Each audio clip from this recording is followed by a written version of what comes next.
Welcome and greetings from Hong Kong. I'm Victoria, and I'm going to be giving this presentation on information literacy teaching for research postgraduates as professional development. This is a presentation that was created by my colleague Eunice and I, but I will be the only one presenting.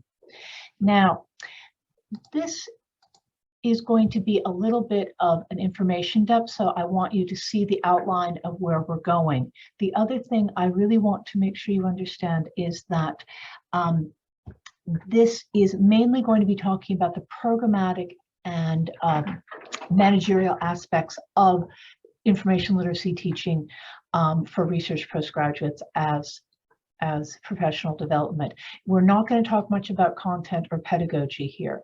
So if that's what you're hoping to hear about, then please contact me after the session by email or other methods. I'd be very happy to talk about it, but this is where we're going. So please get ready. Now, here's a bit of our institutional context. We are a medium-sized English medium PhD granting government-supported university here in Hong Kong.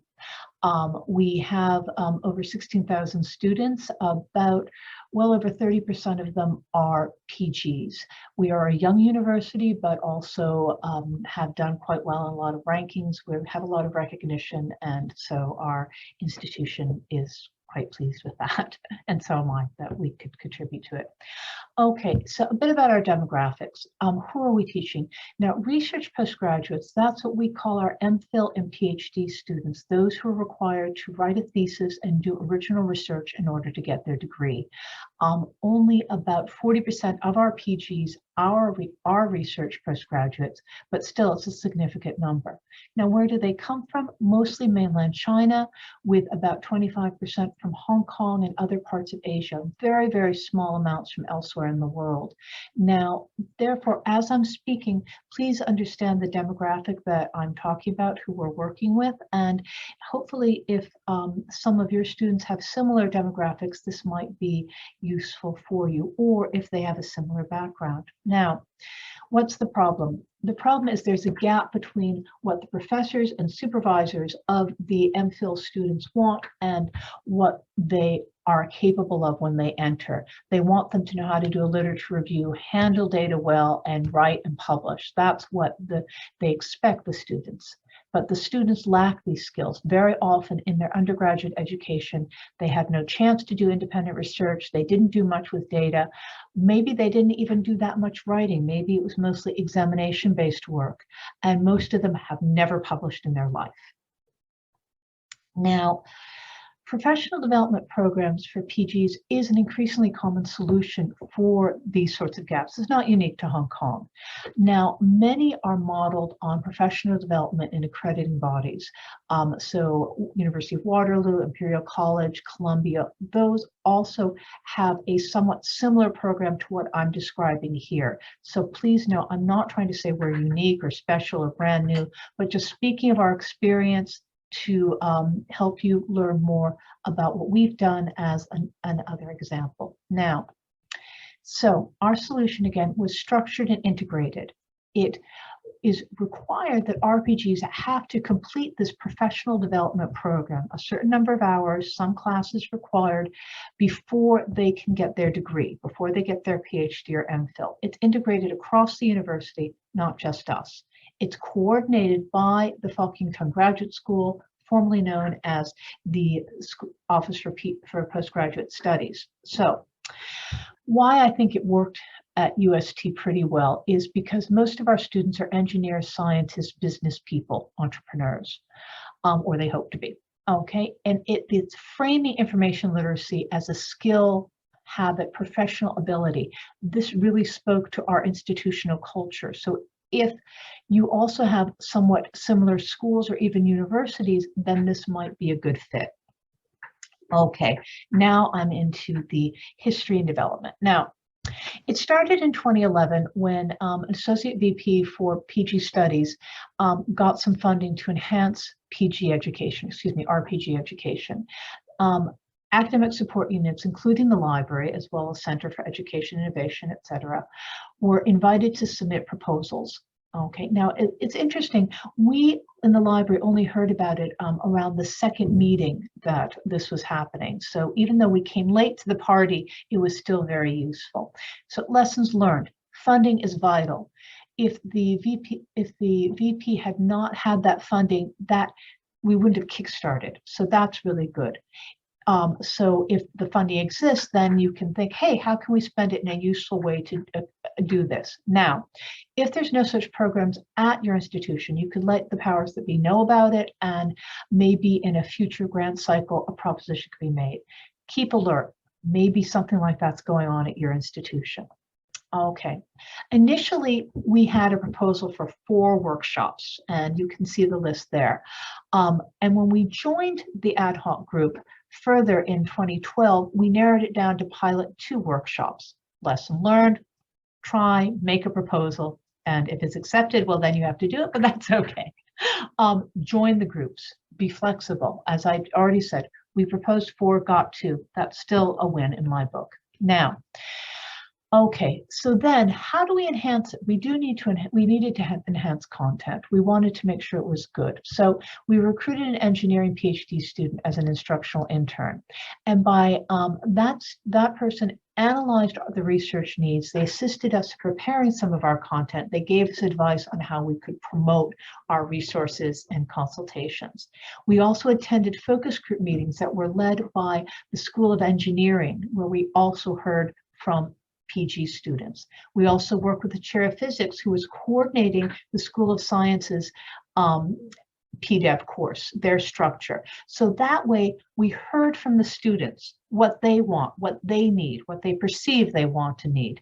We heard from the faculty and administrators what they think the students want and need. And then we were able to put that together and pilot the sessions. So working with the PG and the faculty was a very important lesson and useful. Okay, so in 2012 and so the following years, these things got approved after the piloting, and the library sessions, the 2 library sessions were both added to the information seeking theme within the whole program. And the academic integrity and copyright, one of our sessions, was also made mandatory by several departments and schools, including the School of Humanities and Social Sciences and the School of Business and Management. Now, the online PDC system managed by PGSO coordinated everything, records, enrollment, all of that stuff, because the students are required to take these classes. They need to have proof of attendance. So our own in-house library registration and attendance system was modified to sync our data to theirs. Our systems talk to their systems. So lessons learned, official approval requirements can increase your RPG enrollment and attendance. Next, work hard to make sure your systems can talk to each other. We worked very tightly with our different partners, and this is also very important. For example, the School of Engineering Teaching Associate, we met with her and discussed how to avoid overlap of the contents between the academic integrity session and the research ethics session. Okay, a little bit of reinforcement is good, but we don't want students to be hearing the same thing from 2 people, waste their time, waste our time. School EOs, the administrators and secretaries, we worked with them to make sure the time slots we were scheduling would not clash with important school events. That was a really important thing, to make sure that it was convenient. We also, again, had to work with PGSO, again, about making sure that everything could sync to troubleshoot problems. And so lessons learned, very obvious: communicate, call, email, have tea, etc. Especially when a small problem comes up, a blip in the system or whatever, it's good to already have prior communication, know who to talk to and how. And this can develop both the content and also solve our practical problems. So things evolved. In the following couple of years, we added yet another session under the information seeking theme, which is copyright and education, that was really focusing on copyright for students and educators as well, what they could use in class, what they can also do with material they find. We also established a scholarly communications committee, and during that time, we also began to host more workshops, ad hoc workshops, for example, on publishing, how to publish. A lot of journal publishers will offer some of these things, and these would be available for hours in the PDC system. So this was another development that we were able to do. We also looked carefully at the different schools' requirements to think of, what are these schools wanting their students to do that we could help teach? And so, for example, research data management, research impact. So lesson learned here, find out what you're already doing and it might fit into the institution programs, but also be open to change and development within the library. For example, starting a new committee, a new group within the library, and look for opportunities to expand and change your offerings. More change. In 2016, about 4 years after the first pilot, PGSO invited an external reviewer from Imperial College London to take a look, not just at the libraries program, but the whole PDC system, the whole professional development course. The library submitted our student evaluations and our course materials for an interview and discussion. Lessons learned, don't be scared. I know you feel judged because you are being judged, but at the same time, if you prepare well, you can go in confidently, and also it's a chance to learn. It's a good chance to pause and see where we are, what we've done, how can we improve further. The recommendations by the reviewer, there were several, making more small group discussions. We took that on board because they thought that it was better, that a lot of people prefer not to speak in the large groups, using more webinars, more in online engagement. They definitely thought that the plagiarism, copyright, other ethical issues should remain compulsory and to be put under a professional conduct theme. They suggested that we make our descriptions and titles more exciting and lively, maximizing choice for students, and again, more about webinars. So this can be intimidating at first. A lot of suggestions. So here, the lesson learned is try to follow some useful suggestions, but don't worry, you don't have to do it all at once. Take it step by step, and if you can implement some 1 year, more the next, you're doing great.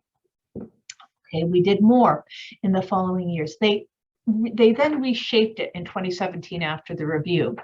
They made a mandatory 3 hours professional conduct theme, and 2 of our library sessions were put into there.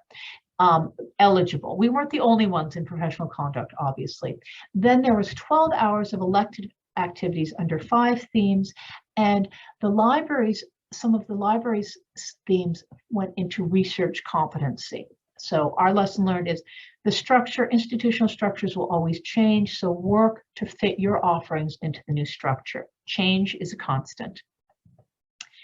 Since then, we also continue to monitor trends in academic publishing, scholarly communications, etc., and research data management. And we piloted and then began to offer regular sessions in data discovery and citation, data disaster prevention, author rights, copyright, and publishing. This was very, very popular.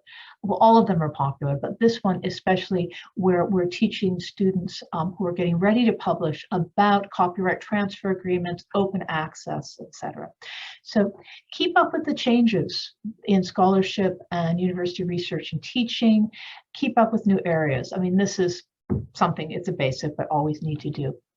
Now, since then, we then in 2018-19, we established a research support services section devoted a lot to this. And the research support services team and the information instruction team really worked hard together.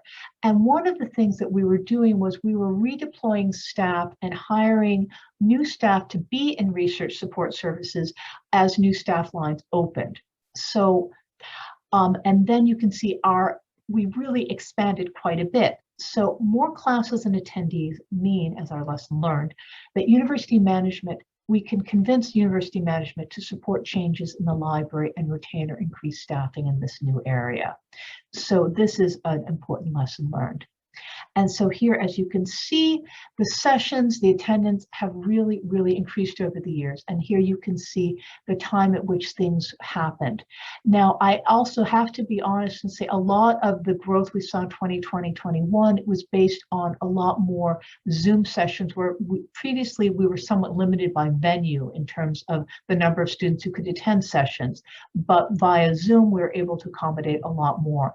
But still, you can see that we were, and also in 2020-21 we had a new hire as well. But still, from very few sessions to more was quite a bit.